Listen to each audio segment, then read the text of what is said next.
Well, hey there. This is Zach, coming from the Elmblad family garage slash storage unit slash workshop slash mad scientist laboratory.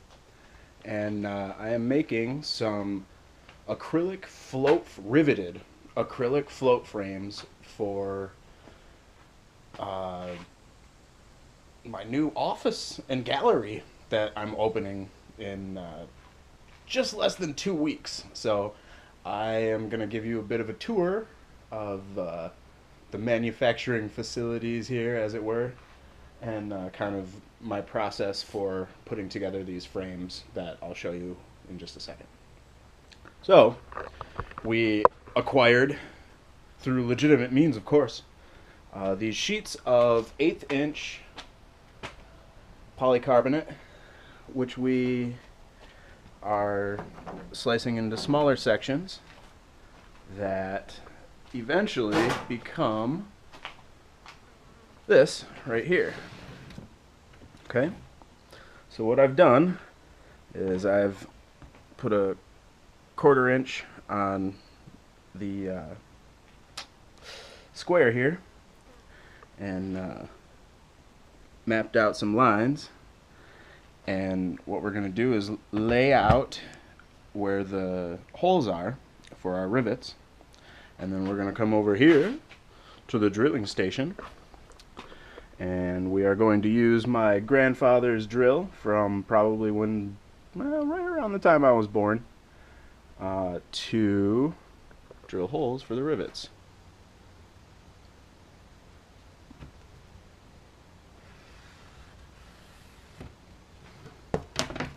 So, I guess a little bit about why we're doing this specifically at a 1/4 inch.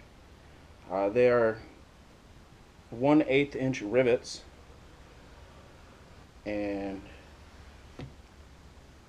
we are dealing with 1 inch on either side of an 11 by 14 print. Okay? So, what we're going to do is we're going to measure the halfway point here and here, and then halfway between the halfway point, which is easy, right? So this is 13 inches on the upper dimension and 16 inches on the horizontal dimension. Okay? And we've lost a 1/2 inch on the sides. Leaves us with 15.5 and 12.5. Okay? So the halfway point of 12.5 is going to be 6.25, right? And then 825. And so I'm going to omit the middle ones here just because I don't like them. And no one's going to tell me not to, okay?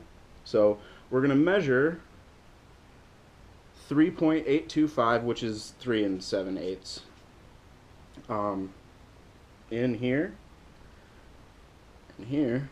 And then we're going to do, alright, what is this? 7 plus a half plus a quarter, 7.75.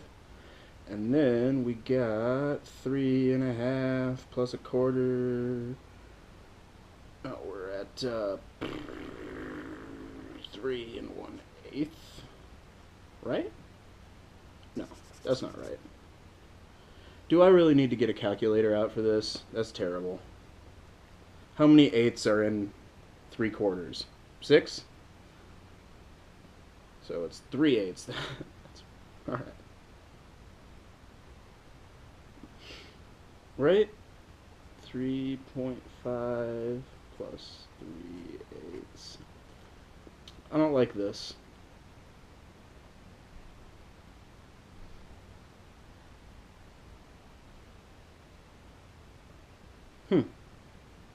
So that is 4/8. This is the 7/8. Oh, yeah, I'm stupid. Oh, whatever. You don't need to worry about me and my math, okay? This is the one that's 3.825. And this is the one that's 3.125. So, All right, we got, finally, 3 1/8, 3 7/8. Okay? Sorry about my math skills, guys. I'm an artist. Anyway. Oh, by the way, it's like 95 degrees out in this garage, too. So I'm sweating bullets. It's awful. Good.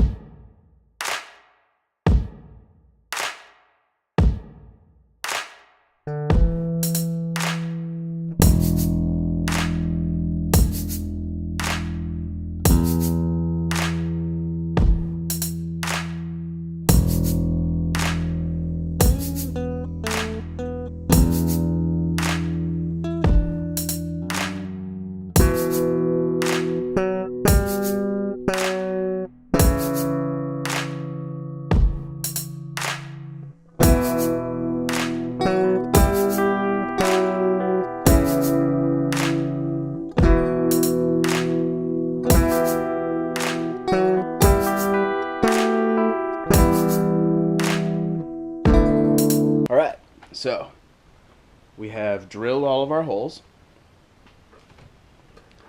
And you can see my terrible math and my sweat. But you can also see these little holes here, right? Okay, cool. So now what we're going to do is we're going to mount the photographs onto some black matting paper. We're going to sandwich them in between these two panes of polycarbonate, and then we're going to rivet the two panes together. Of course, we're going to stick the photographs onto the paper and then the paper onto the polycarbonate, and then we're also going to put some hanging apparatus on the back. So we'll start that in just a minute, right?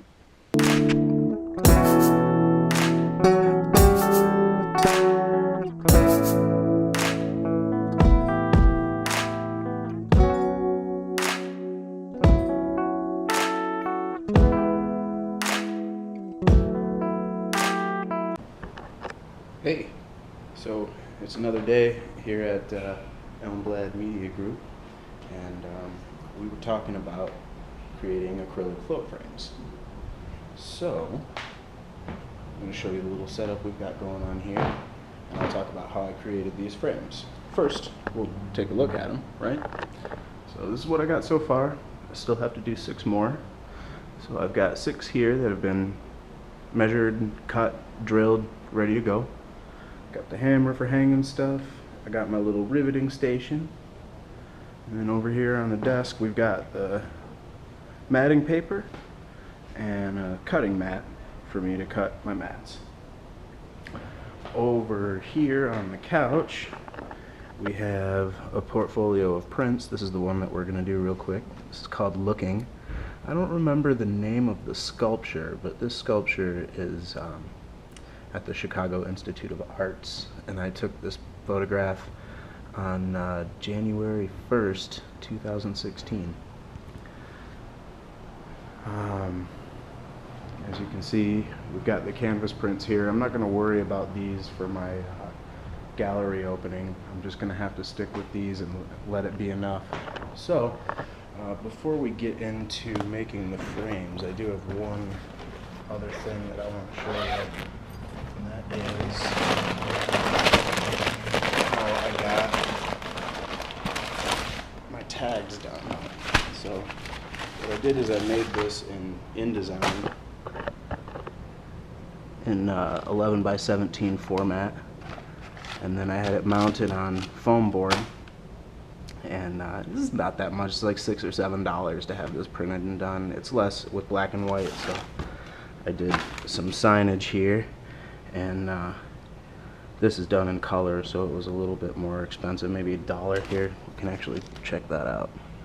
Yeah, black and white. The boards are $5. The print was 28 cents, $1.38. So yeah, it's $1. Anyway, let's get on with the framing process here. So the first thing I'm going to do is take a sheet of paper.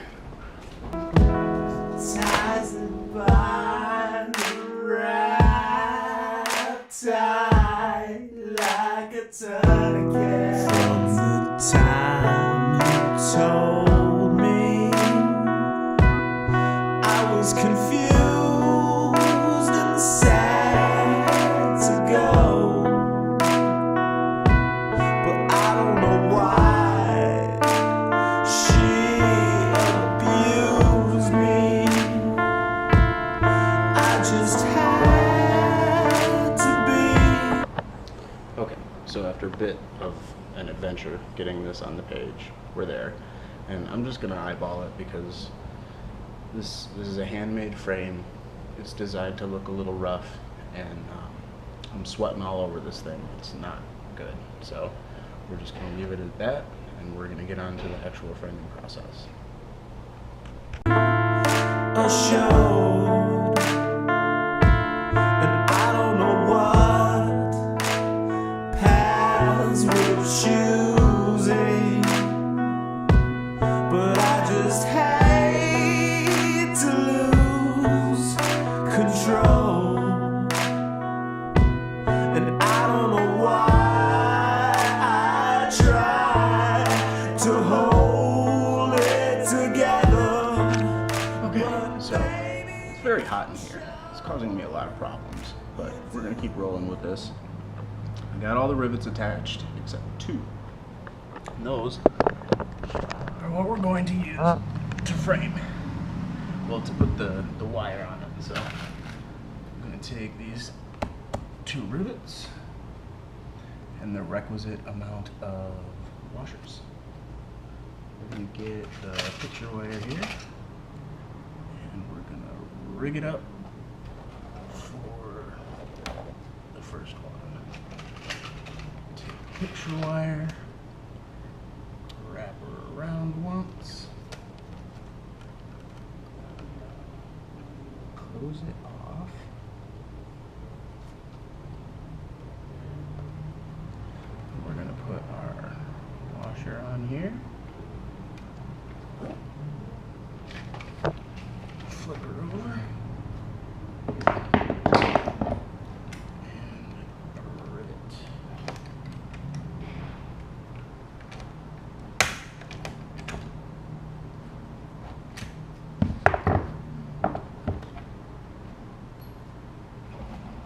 Flip her back over. Get our second rivet set up.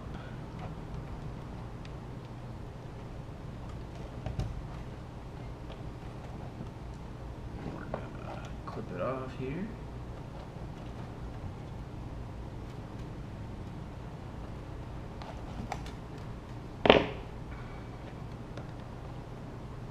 Wrap her around. And around again.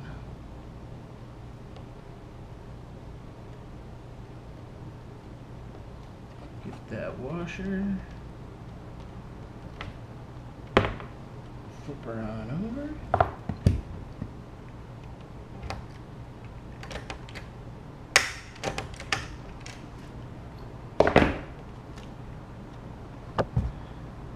And we got one last finishing touch here to make it look like it's floating away from the wall. I'm gonna put these little felt guys here.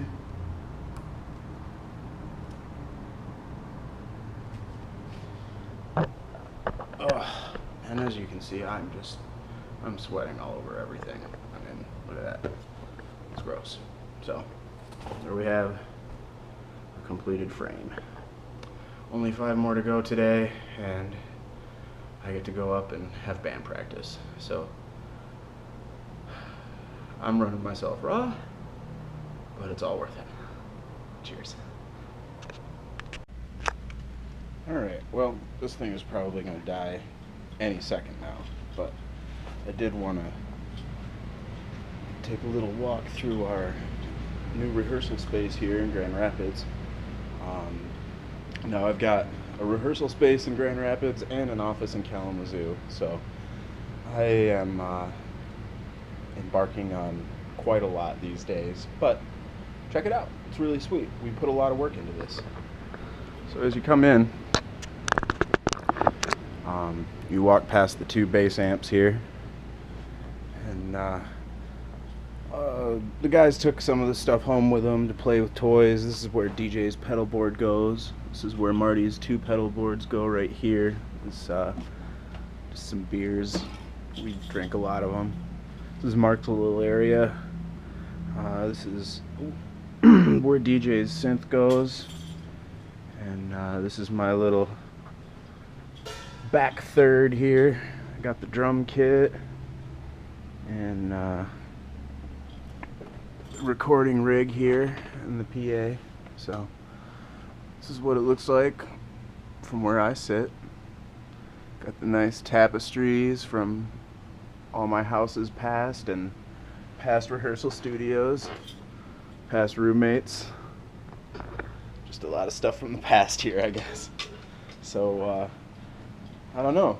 It's really cool to be me right now, and honestly, it's sort of difficult to process how everything has changed so much in the last 6 months or so, and how all the work that I've done over the last few years has turned into something much bigger than I could have ever imagined. So I'm incredibly thankful and really humbled by everybody's support and by all the good things that are coming to me. So, you know, hopefully I can do something amazing with it, and that's what I'm going to try my best to do. So I hope you've enjoyed my little, I don't know, introduction into my crazy world of being a new media mercenary, but I don't know, it is what it is.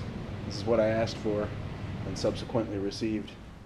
So I guess I'm going to play some drums now, and then I'm going back to the office to do some more framing. I'm going to get up in the morning, go to my day job. I'm going to go straight back to the office. I'm going to sleep a few hours, and then I'm going to do it all again every single day until I get what I want out of life. So if this has been inspiring to you at all, awesome. Take it easy.